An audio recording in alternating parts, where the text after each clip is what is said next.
Je m'appelle Néline Bouna, je suis motivatrice de masse et libératrice de destinée. Je voudrais vous parler en fait d'un thème qui s'appelle « Ne laisse pas ton lieu de naissance t'empêcher d'être libre et épanoui dans ta génération ». En gros, c'est quoi? Nous sommes nés de plusieurs manières. D'autres peuvent être nés d'un viol, d'un jour, d'une soirée. D'autres peuvent être nés d'une manière adultérienne. Donc en fait, ton mari, l'homme était marié, il est parti ailleurs, tromper sa femme, il a un enfant. Tu peux être né dans une famille polygame ou un homme qui a deux femmes. Tu peux être né dans une famille monogame, recomposée. Ou même tu peux né avec un handicap. Tu peux être né avec un handicap visible ou invisible. Tu peux être né dans un orphelinat. Tu peux être un enfant que les parents n'ont pas désiré. Et que malheureusement, le monde, les circonstances vont nous rappeler tout le temps, d'où nous sommes. Ça, c'est un fait là. Mais le problème, c'est que si ton esprit est faible, quand ils vont te le dire, ils vont te rappeler d'où tu viens, tu vas commencer à croire à cela et ça va freiner ta route. Les gens, les comités de stoppage vont te dire, tu ne vaux rien. Ils vont te rappeler ton lieu de naissance, d'où tu viens. Ils vont te rappeler ta couleur de la peau, ils vont te rappeler ton manque de diplôme, ils vont te parler de ton manque d'éducation. Et toi, malheureusement, tu vas te focaliser sur ça et tu vas rester là et tu ne vas pas y arriver. Mais non, moi, c'est pour te dire que tu sais, peu importe dans quel moulage tu as été conçu, Dieu a permis que tu puisses venir dans ce moulage-là, dans ce moule-là.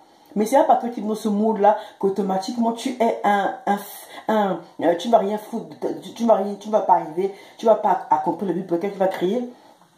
C'est pas parce que on t'a dit que tu ne vaux rien que plus tard tu seras comme ça. Non. Tu es capable de manifester le but de Dieu dans ta vie si tu commences déjà à dire.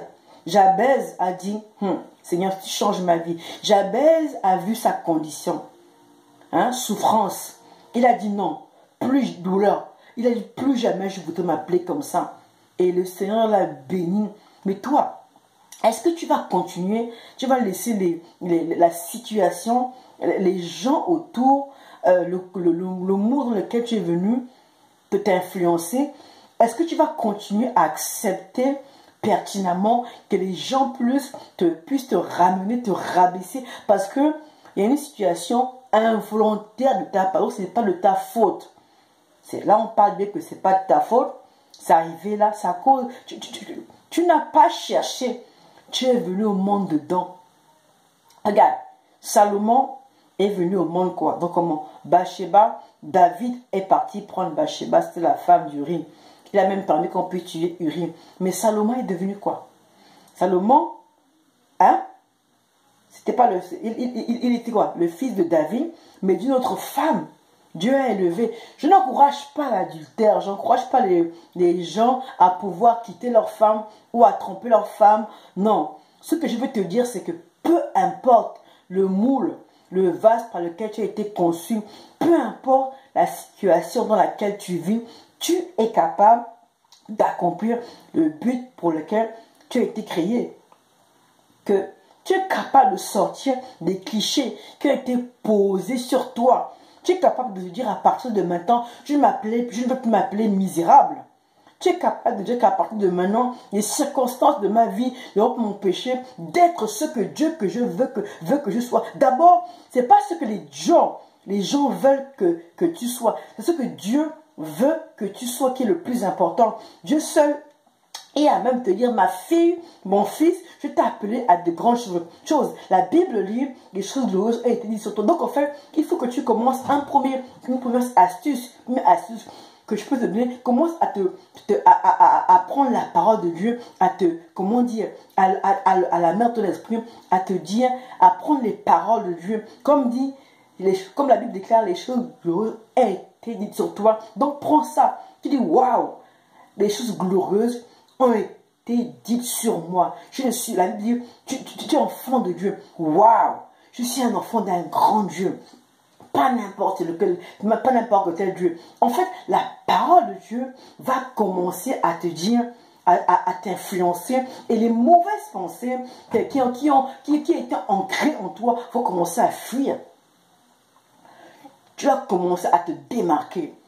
Donc la parole de Dieu par excellence va te dire, mais commence à te dire des belles paroles. Mets-toi devant un miroir et dis, je suis une belle personne. Je ne suis pas n'importe qui. Je suis créé à l'image, à la ressemblance de Dieu. Assurément, je vais de l'avant, j'irai de l'avant parce que les choses glorieuses ont été dites sur moi. Mon avenir est glorieux, mon avenir est puissant, mon avenir est magnifique. Assurément, je ne raconterai pas la même histoire que mes parents racontaient. Mes enfants, mes petits-enfants ne raconteront pas les mêmes histoires que mes parents ont racontées.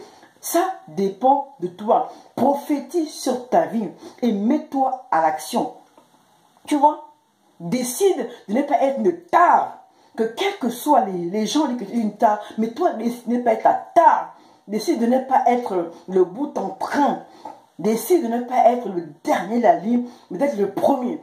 La Bible dit, tu seras la tête et non la queue. Alors, si toute ta vie, on t'a dit que tu es la tête, dit qu'à partir de maintenant, je ne suis pas ce que les hommes disent que je suis ce que Dieu dit que je suis. La Bible déclare que je suis à la tête et non la queue. Donc, je suis à la tête et non la queue. Commence à croire, à incorporer la parole de Dieu en toi, afin que cette parole puisse prendre vie, que tu la mâches, que tu la comprennes, qu'elle puisse s'installer en toi, afin que tu puisses marcher la tête haute. Tu vois, prends la décision. Prends la décision de ne pas être ce que les gens disent que tu es, mais prends la décision d'être ce que Dieu veut que tu sois. Il n'est jamais trop tard. Voilà, un encouragement pour te dire que ne te laisse pas influencer, que ton lieu de naissance ne t'empêche pas d'être libre et épanoui dans ta génération. Merci beaucoup, à bientôt.